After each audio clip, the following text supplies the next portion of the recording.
Olá, estudantes do segundo e terceiro ano, tudo bem com vocês? Temos mais uma aula de história. Vamos lembrar dos nossos combinados. Fique em casa, que é o lugar mais seguro para você nesse momento. Lave sempre as suas mãos antes, depois da aula, sempre que possível. E escolha um lugar confortável que você possa colocar seus materiais. Porque hoje nós vamos fazer atividades e vamos aprender muito, certo? Quais os materiais que a gente vai utilizar hoje? Um caderno ou uma folha branca para você registrar a aula, lápis, borracha e lápis de cor. Eu vou dar um tempo aí para você pegar esses materiais, certo?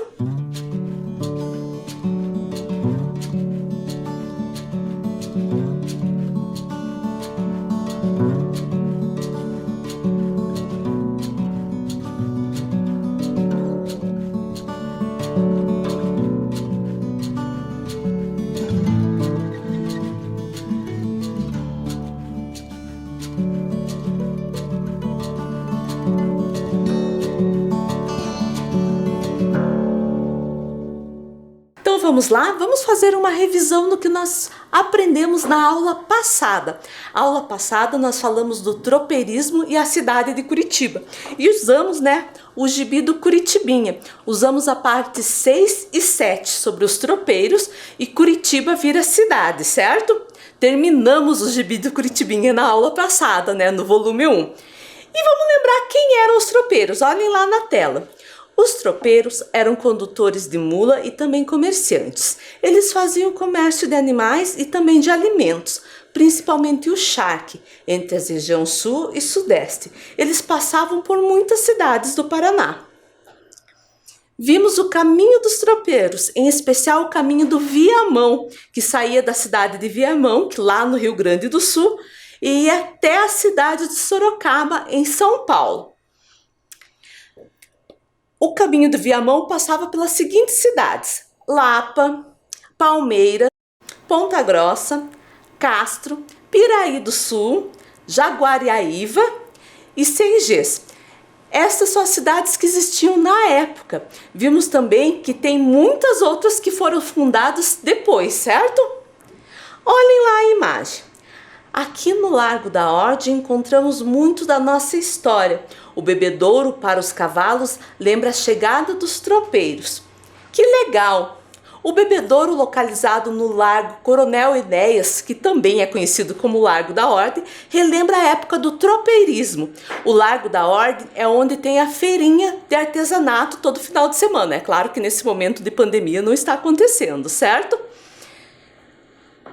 A partir de 1737, caravanas de tropeiros passaram a usar o caminho aberto para o transporte de gado e mercadoria, desde o Rio Grande do Sul até São Paulo. No meio deste caminho estava Curitiba, por onde eles passavam. Dessa forma, ajudavam a desenvolver o comércio da região. Com a passagem dos tropeiros, Curitiba ganhou importância, porém ainda continuava sendo uma vila. Antes de ser cidade, Curitiba teve seu primeiro prefeito, nomeado em 1835, José Borges de Macedo. Foi ele quem criou a Rua das Flores e determinou que a frente das casas seriam calçadas. José Borges de Macedo, então, foi o primeiro prefeito de Curitiba, e ainda na época do Império. No dia 5 de fevereiro de 1842, Curitiba foi elevada à categoria de cidade. Finalmente, a população comemorava a conquista do dia 29 de março de 1693. Mas não foi assim que Curitiba virou a capital do Paraná. Nessa época, ela ainda era uma cidade ligada à comarca de São Paulo. Até o dia 19 de dezembro de 1853, quando ocorreu a emancipação para a província do Paraná, com a posse do baiano Zacarias de Góes e Vasconcelos. Emancipação política é quando a cidade adquire direitos político e social e tem o poder de se autogerir, ou seja, de tomar as decisões políticas e administrativas pertinentes e elaborar suas leis. E quando Curitiba virou capital? Curitiba, já com esse nome, tornou-se capital da província em 26 de julho de 1854. Então, isso tudo nós vimos na aula passada, certo? E hoje nós temos a nossa aula 14. Nós vamos falar das contribuições de diferentes grupos, africanos, afro-paranaenses e quilombolas. Nós já aprendemos que afro-brasileiro são as pessoas da população brasileira com ascendência parcial ou total, africana. Os afro-paranaenses são os paranaenses que têm ascendências africanas, certo? Então nós vamos escrever lá a data de hoje no caderno, aula 14, História. Para não escrever aquele tema tão grande, nós vamos falar que é a continuação da aula 11 e 12, porque a gente já falou desse assunto na aula 11 e 12. Daí demos uma parada para terminar a história ali da cidade de Curitiba, né, quando ela virou cidade. Então só vamos escrever continuação aula 11 e 12, para ficar mais fácil para você. Vou dar um tempo para você fazer isso daí, certo?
vamos continuar, vamos falar de antigamente. Quem eram os quilombolas antigamente? Olhem lá a imagem.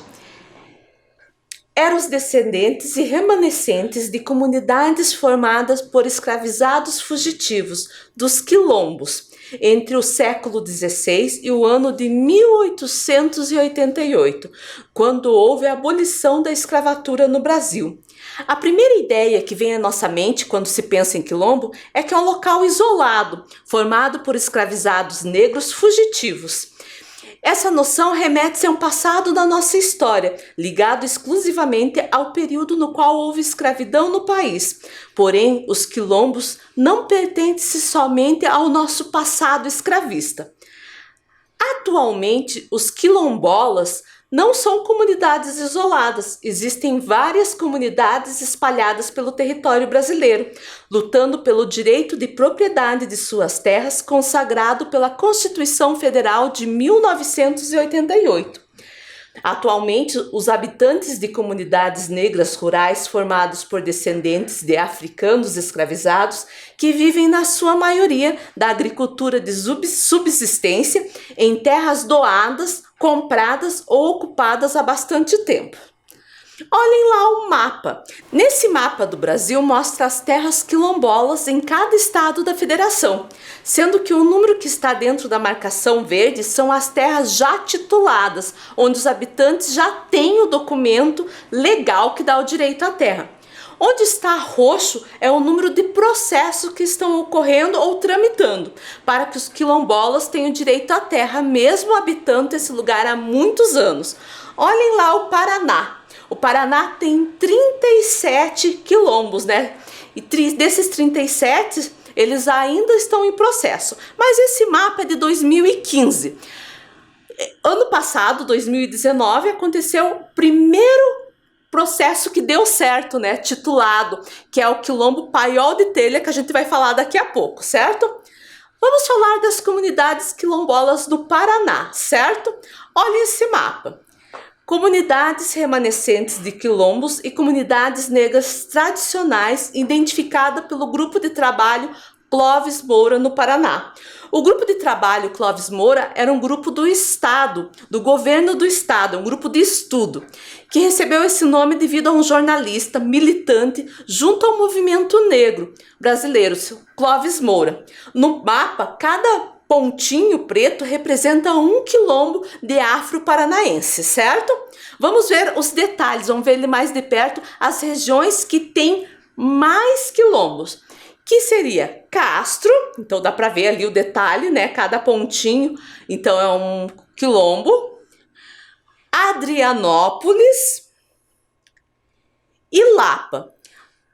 Agora vamos ver as cidades que possuem quilombo aqui no Paraná. Adrianópolis, Bocaiúva do Sul, Campo Largo, Candói, Castro, Cerro Azul, Curiúva, Doutor Ulisses, Guaíra, Guarapuava, Guaraqueçaba, Ivaí, Lapa, Palmas, Pinhão, Ponta Grossa, Reserva do Iguaçu, São Miguel do Iguaçu e Turvo. Então aqueles 37, aquele número, né, que estava no mapa, 37, está dividido nessa cidade. Tem cidade que possui mais e outras que possuem menos. Às vezes tem um quilombo só, certo?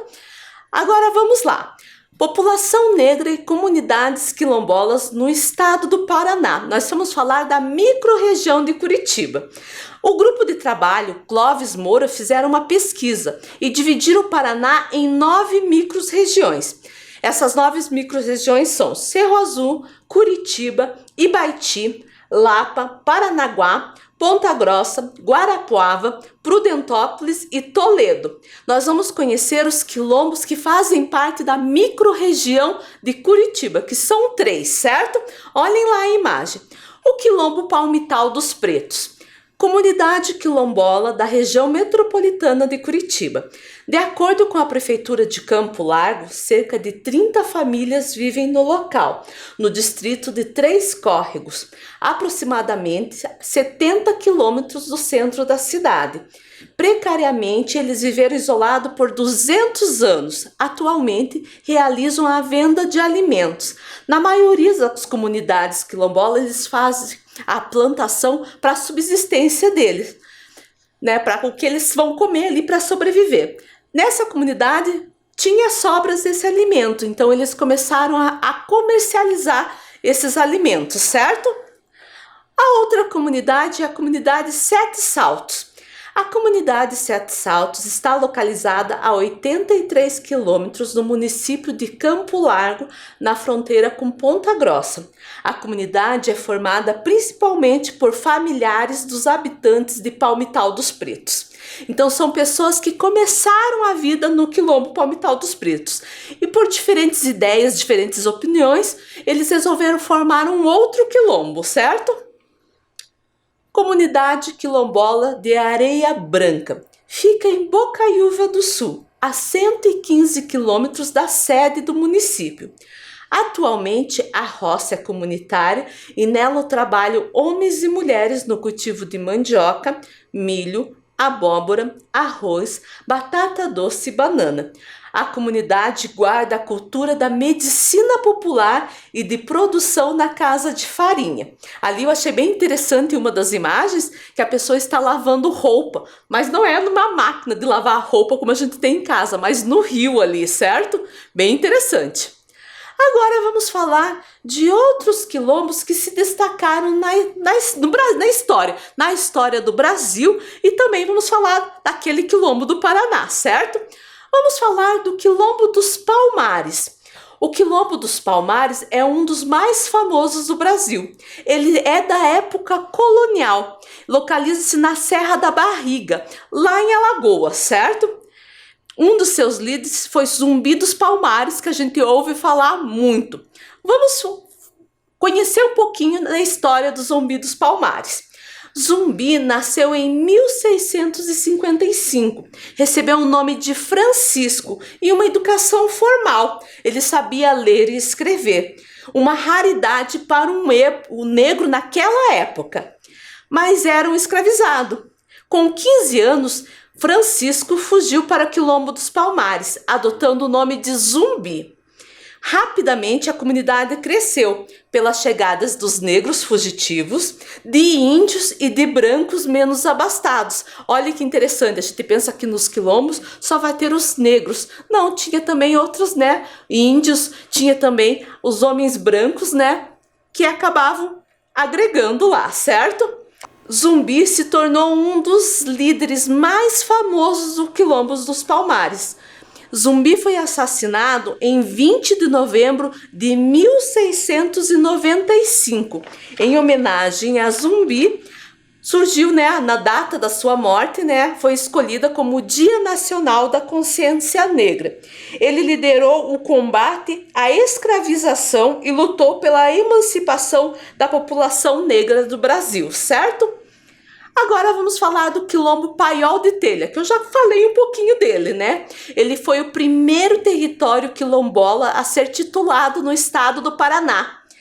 E isso aconteceu no dia 30 de abril de 2019. E ele está localizado na cidade de Reserva do Iguaçu, no centro-sul do Paraná. Agora nós vamos falar um pouquinho de algumas tecnologias africanas que contribuíram com a cultura brasileira. E quando a gente fala em tecnologia, o que você pensa? Você logo pensa em computador, mas tecnologia pode ser entendida como aplicação de conhecimento científico e criação de novas técnicas que facilitem e ajudem a viver melhor, certo?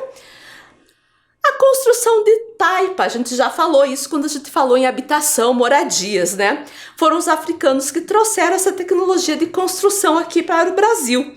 Lembro lá como que é a taipa, que são galhos entrelaçados, né? E daí é preenchido com barro. É claro que esse barro precisa ter um cuidado, não pode ser um barro qualquer. Eles fazem uma mistura do barro com areia para ficar mais resistente, tá? E a construção com adobe. Você já ouviu falar de adobe? Adobe é tipo uma lajota, um tijolo que eles faziam em formas de madeira. Depois eles tiravam para secar por alguns dias, tanto na sombra como no sol. E também, como a construção de taipa tinha que ter um cuidado com a argila, um certo tanto de argila e de areia, para que não ficasse quebradiça e pudesse construir, né, as casas, certo?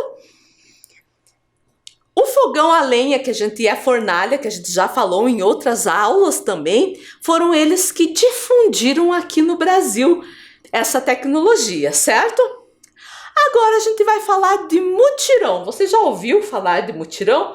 Olha que interessante, é um trabalho que eles realizam nos quilombos para facilitar e ajudar todo mundo.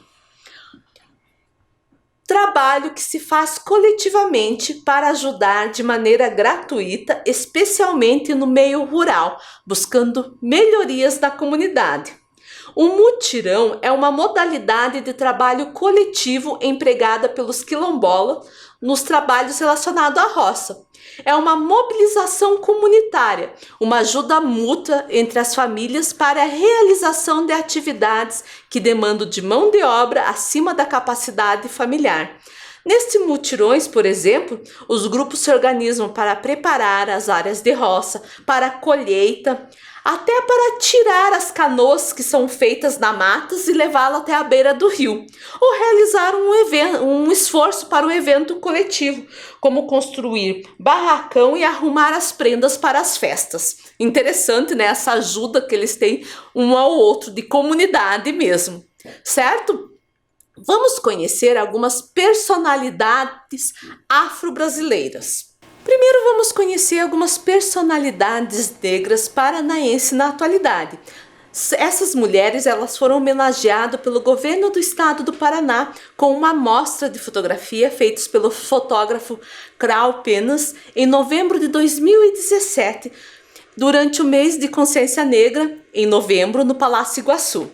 São pessoas de destaque na sociedade paranaense, né? Um grupo de mulheres. Vamos lá ver o nome delas. Ana Maria da Cruz, da comunidade quilombolas, Clemilda Santiago Neto, da História, Clemildes Ferreira Bá, comunidade popular, Iaguna Dalzira Maria Aparecida, da religião de matriz africana, Dora Lúcia de Lima Bertulho, do direito, Edna Aparecida Coqueiro, da educação, Geisa Costa, das artes, Michele Mara, da juventude e Nara Souza Oliveira, da educação. Agora vamos conhecer outras personalidades. A Enedina Alves Marques, que é engenheira. Ela foi a primeira mulher negra a se formar em engenharia civil em todo o Brasil. Sua história se torna ainda mais interessante quando sabemos de sua origem. Afinal, sua mãe trabalhava como doméstica, empregada doméstica, na casa do delegado Domingos Nascimento Sobrinho. A filha dele tinha a mesma idade da Enedina e ele resolveu matricular as duas na mesma escola, para uma fazer companhia para a outra, certo? Você pensa, então foi fácil para ela, estudando em escolas, né, com apoio do delegado, tudo? Não foi não. Enquanto ela estudava, ela ainda trabalhava de babá. Depois que ela se formou, né, ela fez o curso normal, ela saiu aqui de Curitiba e foi dar aula no interior do estado do Paraná. Mas o sonho dela era fazer uma faculdade e ela voltou. Em 1940 ela passou em engenharia.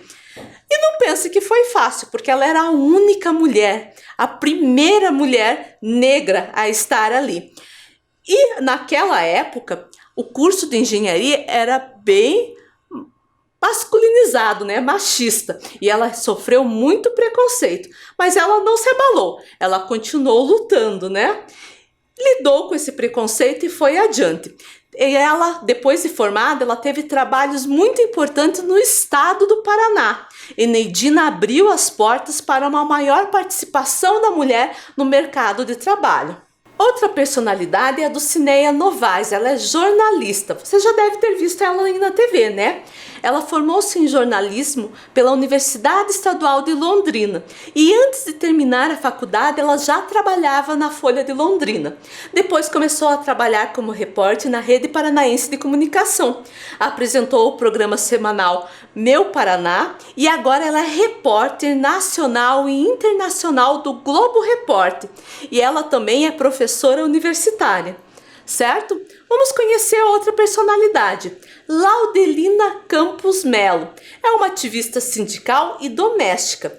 Laudelina entrou para a história como a criadora do primeiro sindicato das domésticas do Brasil. Antes dela completar 18 anos, ela teve sua primeira experiência como empregada doméstica. Nesse momento, nasceu a indignação com o cotidiano marcado pela exploração e más condições de trabalho. Com sua participação em movimentos sociais e políticos, ela buscava melhores condições de trabalho e de cultura para a população negra. Outra é Carolina Maria de Jesus, escritora. Ela é autora do livro Quarto de Despejo, Diário de uma Favelada. E ela escreveu esse livro em 1960. E ele foi traduzido para várias línguas e vendido em mais de 40 países. Antes dela se tornar uma notória escritora, trabalhou como catadora de lixo para criar sozinha seus 3 filhos. Outra é Chiquinha Gonzaga, compositora, pianista e regente. Chiquinha Gonzaga destaca-se na história da cultura brasileira. Ela foi uma pioneira, uma das primeiras a lutar para exercer seu trabalho em uma sociedade onde somente os homens atuavam. Ela foi compositora, pianista e regente. Participou ativamente na luta pelos direitos autorais e participou da campanha abolicionista. Uma das músicas dela você deve conhecer, uma marchinha de carnaval chamada O Abre Alas. Mas eu não vou cantar, porque eu não sei cantar não, certo? Vicente Moreira Freitas. Ele era um artífice em obras. Juntamente com outros mestres de obras negros, fez parte da construção da Catedral Basílica Menor de Curitiba, então Igreja Matriz. Essa construção teve início em 1876. E os irmãos Rebouças, eles eram engenheiros. Eles são considerados os primeiros afrodescendentes brasileiros a cursar uma universidade. E os 2 maiores engenheiros no Brasil no século XIX, em razão do fato de serem negros, eles sempre enfrentaram preconceitos. André Rebouças foi um engenheiro, professor, abolicionista e monarquista brasileiro, o primeiro engenheiro negro a se formar pela Escola Militar. Antônio Pereira Rebouças Filho, seu irmão, foi um engenheiro militar brasileiro. Em Curitiba, eles são homenageados com o nome de um bairro, o bairro Rebouças. E uma das obras deles, a mais conhecida, é a Ferrovia Paranaguá-Curitiba, considerada a maior obra da engenharia férrea nacional. É um dos legados que eles deixaram para a gente. Tem outros, como a Estrada da Graciosa, o Parque do Iguaçu, certo?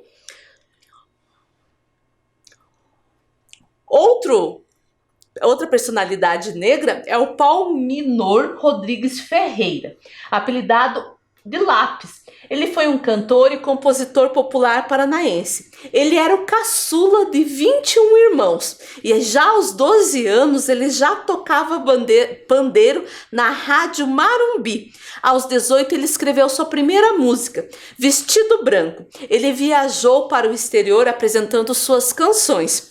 Ele convivia com artistas e com trabalhadores, diz que era uma pessoa muito simples. E ele fazia várias apresentações beneficentes para arrecadar verba para as crianças desamparadas. Outra personalidade é o Alfredo da Rocha Viana Filho, o Pixinguinha. Ele era um amante da música desde criança. Ele tocava vários instrumentos. Pixinguinha é considerado um dos maiores compositores da música popular brasileira. Sua música mais conhecida é Carinhoso. Muito bonita a música, mas também não vou cantar porque eu sou professora, cantora não. Outra personalidade é o Antônio Francisco Lisboa, o Aleijadinho. Ele era escultor. Ainda na infância, ele iniciou sua vida artística. Na época, as construções religiosas ganhavam destaque em Minas Gerais. Nesse período, Aleijadinho começou a se destacar como escultor e projetista. Mas aos 40 anos ele teve uma doença degenerativa e foi perdendo o movimento tanto das mãos como dos pés. Mas ele não parou de trabalhar. Ele amarrava as ferramentas nos punhos, nos pulsos e continuou a trabalhar, demonstrando muita paixão pelo trabalho. Ali na imagem aparece uma foto de Congonhas dos 12 profetas. E eu tive a oportunidade de conhecer pessoalmente, o trabalho dele. E eu vou dizer uma coisa para vocês, eu já vi várias esculturas, mas eu nunca vi esculturas tão detalhistas como a dele. E eu fico imaginando para uma pessoa que tinha falta de movimento fazer uma obra tão rica e tão bonita, certo? Agora nós vamos brincar de jogo da memória. O tema será as personalidades afro-brasileiras. Essas que eu falei, certo? A nossa tabuleiro, vamos dizer assim, do jogo vai ser esse daí. Eu vou dar um tempo para você fazer os pares, decorar aí, para daí a gente jogar, certo?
Já conseguiu decorar aí? Eu vou ajudar dando algumas pistas, né? Primeiro, lembra lá que ela foi engenheira. Acertou e vai marcando seus pontos. A Enidina Alves, engenheira. Essa daqui, ela foi compositora, pianista. Conseguiu acertar? Chiquinha Gonzaga, compositora, pianista e regente. Essa aqui foi escritora. Carolina Maria de Jesus. Essa tá muito fácil, porque ela tá aí na TV. Do Dulcineia Novaes, jornalista.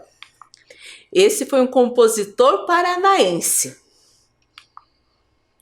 Lápis, que foi cantor e compositor aqui do estado do Paraná. E agora tá facinho, né? O Pixinguinha, músico e compositor, certo? Agora você vai escolher uma personalidade afro-brasileira, desenhar e escrever sobre ela. Você pode fazer desses que eu falei ou escolher outra, porque nós temos na nossa cultura escritores, atores, cantores, apresentadores, jornalistas. Você que vai escolher de quem que você quer falar, certo? Eu vou dar um tempo aí para você fazer essa atividade.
Já terminou sua atividade? Se não terminou, você pode terminar depois.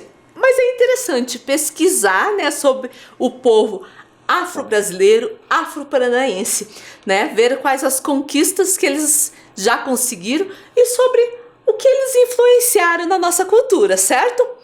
E a nossa aula terminou. A gente se encontra na próxima aula. Até a próxima. Tchau, tchau!